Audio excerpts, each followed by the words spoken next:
Interpretar dados textualmente é um processo trabalhoso, difícil e chato. Mas quando essa mesma informação é mostrada graficamente, fica tudo muito mais fácil.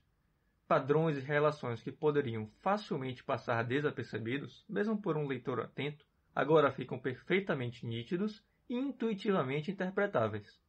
Seja na hora de realizar a análise ou de escrever o artigo, gráficos são uma importante ferramenta que facilita a exploração dos dados e direciona a sua leitura e interpretação. Mas como toda ferramenta, é importante saber como usar. Então, primeiro e mais importante, conheça suas variáveis. Elas são quantitativas? Qualitativas? Depois decida o que você quer ver.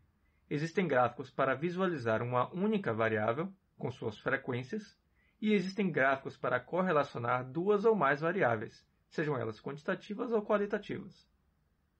A base de toda análise descritiva é a frequência, e ao focar em uma única variável, isso é bem direto.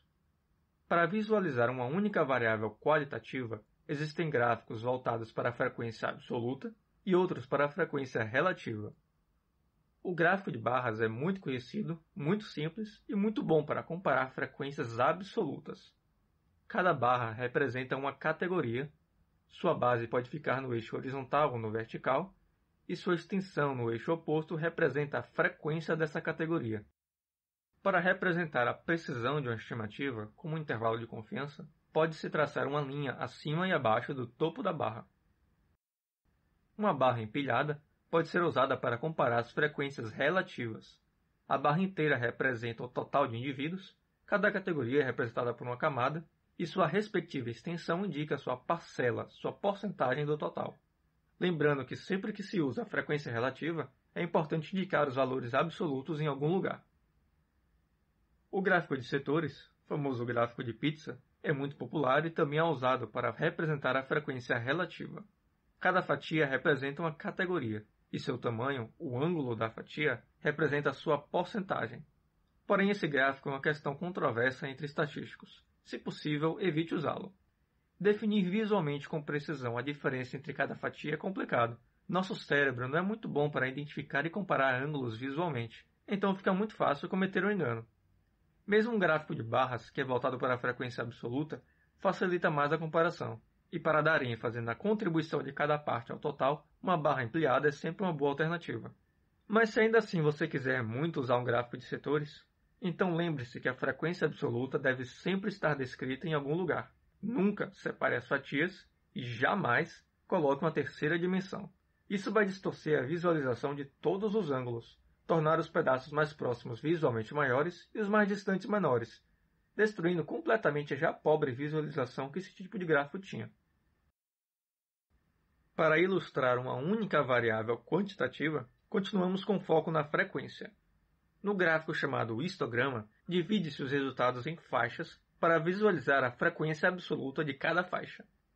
A ideia aqui é ilustrar a distribuição dos resultados, para visualizar em quais regiões estão mais concentrados e como estão dispersos.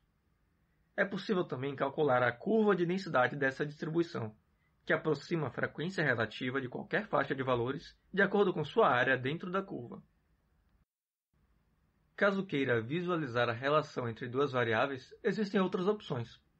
Para relacionar uma variável qualitativa com outra quantitativa, pode-se usar um gráfico de barras. É o mesmo gráfico que já comentei. Continua-se usando uma barra para cada categoria e a distribuição da variável quantitativa, que vimos no histograma, é representada simplificadamente, usando medidas de posição e dispersão.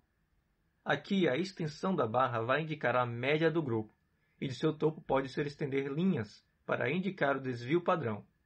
Em algumas situações, o interesse maior pode não ser na distribuição do grupo, mas na precisão da estimativa, então a linha também pode indicar o intervalo de confiança. Como a média e o desvio padrão só podem ser usados para representar distribuições normais, o gráfico de barras também só pode ser usado quando a distribuição da variável quantitativa é normal em todas as categorias. Se esse não for o caso, pode-se usar o gráfico de caixas. Continua-se colocando as categorias lado a lado, mas a representação da distribuição agora é feita com a mediana, quartis e os limites. Ao usar quartis, cada uma das 4 regiões vai ter a mesma quantidade de resultados, 1/4 do total em cada, então as regiões menores são onde há maior concentração. Assim, é possível representar distribuições assimétricas, o que não podia ser feito com a média e o desvio padrão.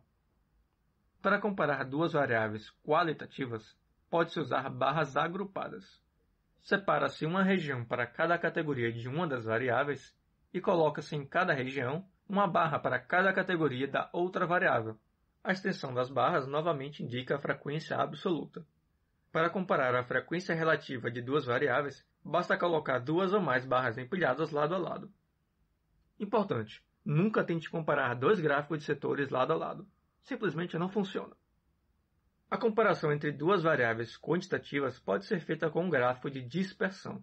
Como as duas variáveis são numéricas, elas podem ser representadas em um plano cartesiano tradicional, cada uma em um eixo, x ou y, e para cada indivíduo é colocado um ponto na posição que representa os seus resultados. Se existir uma correlação entre as variáveis, pode-se calcular e traçar uma linha de regressão. Sempre que houver uma variação através do tempo, é importante usar um gráfico de linhas, que ilustra a relação temporal entre as outras variáveis, quantitativas e ou qualitativas. O eixo horizontal representa o tempo, enquanto o vertical pode ser a frequência de uma variável qualitativa ou uma medida de uma variável quantitativa. O resultado do grupo em cada momento é representado por pontos, com uma linha ligando cada ponto que enfatiza a variação entre eles. Para comparar várias categorias, basta traçar mais de uma linha. Esses foram apenas alguns exemplos. Existem vários outros modelos de gráficos para as mais diversas situações específicas. Porém, a maioria é apenas uma variação de algum destes tipos básicos. Lembre-se também que você sempre deve descrever os resultados textualmente. O gráfico é apenas uma adição à obra. Apesar da leitura dos parágrafos de resultados ser monótona e trabalhosa de interpretar, é muito importante ter nota dos valores exatos. E quando tiver algo importante para mostrar, faça um gráfico. Obrigado e até mais.